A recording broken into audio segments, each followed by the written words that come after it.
Sam Sulek has recently taken the world by storm. This 21-year-old phenom has went from this scrawny little boy to this grown-ass bloated bodybuilder seemingly overnight, and just about everyone is losing their shit over it. And that's probably because he lifts like he's got cerebral palsy and follows the my 600-pound life diet. Food is one of my activities, so I look forward to it as an event. And given how reckless he is with lifting and diet, I think we can all assume the dude's probably mainlining tren and snorting Anadrol as a pre-workout.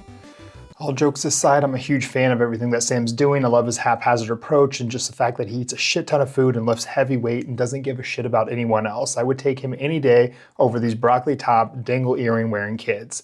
But the fact still remains that bodybuilding is inherently unhealthy. You gotta eat too much food, lift too much weight, and take too many drugs. It is what it is. But given my medical experience as a doctor and my past life as a bodybuilder, I've been able to come up with ways to mitigate risk to help keep people like Sam healthy. I think I can devise a plan to keep Sam making the same progress he's making now without ending up in an early grave. But first, the lawyers made me say this. None of the following is medical advice. This is for entertainment and educational purposes only. Although I'm a doctor, I'm not your doctor. No patient-doctor relationship has been established or implied. Then they get into this technical legal jargon saying, Don't be a dumbass and get your medical advice from influencer doctors on social media, and don't attempt to do anything I say or do in this video.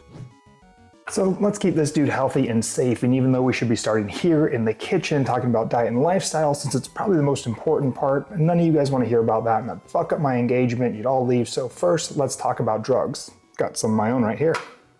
But I'm not going to be the one to talk about this because, you see, my own drug use probably made Sam look like Einstein. We didn't have people like Derek and Vigorous Steve in my day. What we had was randos on forums and people like Boston Lloyd telling me that I needed to take 3 cc's of steroids a day. But luckily now we have people like Michael Warner, who's an active bodybuilding competitor himself and a prep coach. And he's trained under a lot of people like John Jewett doing J3 University, trying to ensure that people don't do the same stupid shit that I did. So I called him up to help me devise a cycle that would mitigate as much risk as possible. We know that the protein accretion rate really on a milligram to milligram basis really doesn't change between these compounds. So it doesn't make much sense to run testosterone at like a gram or something high and have this crazy aromatization when you can run testosterone at like a, let's say somewhere between 300 to 500, then add a DHT and run that up, titrate that as, high as you want, really.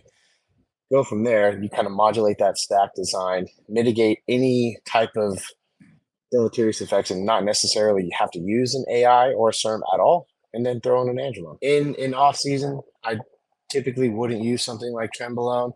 Personally, I would really use something more like NPP. And then, of course, you could add things like GH. Insulin's another one that, a lot of guys use. Really, that framework starts with testosterone as a base. DHT is the second one to deploy.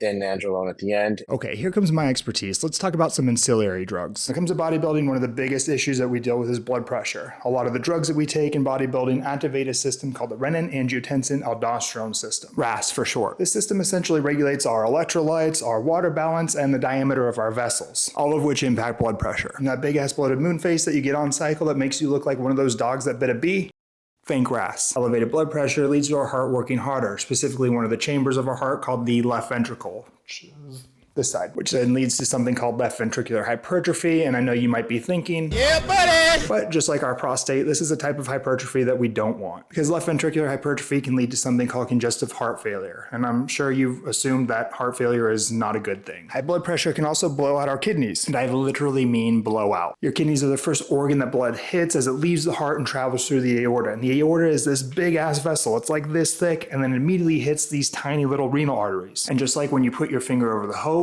and the pressure goes up, when you close the diameter of something, pressure increases. So all that pressure just amplifies and blasts into the kidneys. Blast this pressure through the kidneys long enough and you've got yourself kidney failure. Now luckily there's drugs to counteract this, like angiotensin receptor blockers, or ARBs for short. They block a specific receptor in this RAS pathway, which leads to less sodium retention, and therefore less water retention, so no more moon face, no blown out kidneys, and no floppy heart. Now my favorite of the ARBs is a drug called telmisartan, and I like telmisartan because its effects on another receptor called PPAR gamma, which leads to increased endurance, reduced body fat, and improved insulin sensitivity. So in a way, it's kind of like a performance enhancing drug in and of itself. Even though I don't have high blood pressure and I'm not on PEDs, I still take telmisartan daily for its longevity benefits and those performance enhancing abilities that it possesses. I'd definitely get Sam on an ARB if his blood pressure was running anywhere over 120/80. That's because numerous studies have shown us that that's about as high as we ever want it to be. Next, I'd consider lowering his lipids. By lipids, I mean cholesterol, and more specifically, a certain type of cholesterol called ApoB containing particles like LDL. And again, I won't bore you with the science, but basically these particles are the things that form plaque in our arteries. And yes, there's a lot more to plaque formation than just cholesterol, like inflammation and metabolic health. Just ask the carnivores, they've found any and every excuse to increase their cholesterol. But at the end of the day, you still need cholesterol to form plaque, so it doesn't take a medical degree to realize that if we have less cholesterol, we have less plaque. So let's get Sam something to lower his cholesterol, because a lot of the drugs we'll be taking will skew cholesterol by lowering HDL cholesterol and increasing LDL cholesterol. My drug of choice for this is this one right here called ezetimibe, because ezetimibe comes with so little side effects. Binding to receptors in the gut called Niemann Pick C1-like-1 receptors. That sounds like it was named after a Star Wars drone. So the way all of this works is on a normal day-to-day basis, our liver produces a lot of cholesterol. The liver then dumps that cholesterol into the gut, which then mixes with bile, and it gets into our small intestine and is absorbed by those Star Wars drone receptors. But when this is blocked by ezetimibe, the liver is no longer getting that cholesterol back. It senses that, so it increases its surface receptors and starts to use up more cholesterol from our own blood circulation, leading to a pretty mild reduction in cholesterol, usually 16 to 20% depending on the individual, but that's pretty decent, especially given that it has very little to no side effects. But again, since these drugs are pretty powerful at skewing our lipids, Sam might need a little bit more, something like a statin. My choice for that is rosuvastatin, usually around 5 milligrams, 2 to 3 times a week. Statins work in a different way. They work to block the actual production of cholesterol by inhibiting an enzyme called HMG-CoA reductase. As you may have guessed, this leads to less overall cholesterol being produced. Now, because I mentioned the word statin, I probably just lost half of my followers because statins have a terrible reputation. For some reason, you're willing to take drugs that were made for cattle like Tren, but when I mention statin, you freak the fuck out. Now, I'm no shill for pharmaceutical companies, and I'm really not trying to press any drugs on you, but let's just think about the side effects of these. Less than 5% of people experience side effects on statins, and that's at a full dose. What I'm proposing here is that we take a quarter of a dose 2 to 3 times a week. If we think about the fact that people who are taking full doses, on average, less than 5% of them experience side effects, well, our risk of side effects here is pretty low. Now compare that to something like Tren, where almost 100% of people experience some type of side effect. You're pretty safe here taking a statin. Now, on top of these drugs like ezetimibe and rosuvastatin, I'd probably add in a few supplements like citrus bergamot and nattokinase, both of which have been shown to reduce cholesterol pretty significantly. I'm literally on my knees right now in the kitchen. The shit that I do for you people. The next thing we're going to address is oxidative stress, because bodybuilding as a whole, including the drugs that we use and some of the solvents and the carrier oils, just puts a ton of oxidative burden on our bodies. This can lead to issues like cognitive decline, and although Sam is pretty sharp right now, we don't want to see him looking like at his first Mr. Olympia press conference. So to offset some of this inflammation and oxidative stress, we're going to add in some antioxidants. And you should really start this by adding in more fruits and vegetables into your diet. Nobody wants to hear that, so let's talk about subs.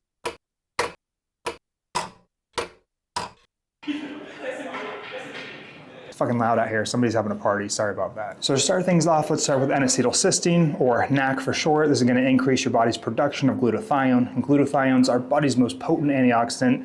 Every cell in our body needs it. We can also top off those glutathione stores with actual glutathione injections 2 to 3 times a week. I'd put this away from your workouts because you kind of want that inflammation right after your workout. You don't want to blend it, so put this on days off potentially. Next would be melatonin, which I would say is arguably the next most potent antioxidant our body produces. So I would take a high dose of this, probably around 10 milligrams a night before bed. DHEA and pregnenolone, not necessarily an antioxidant, but I do feel like our bodies get depleted of these neurosteroids when we're using high dose gear. So add these in for more cognitive support.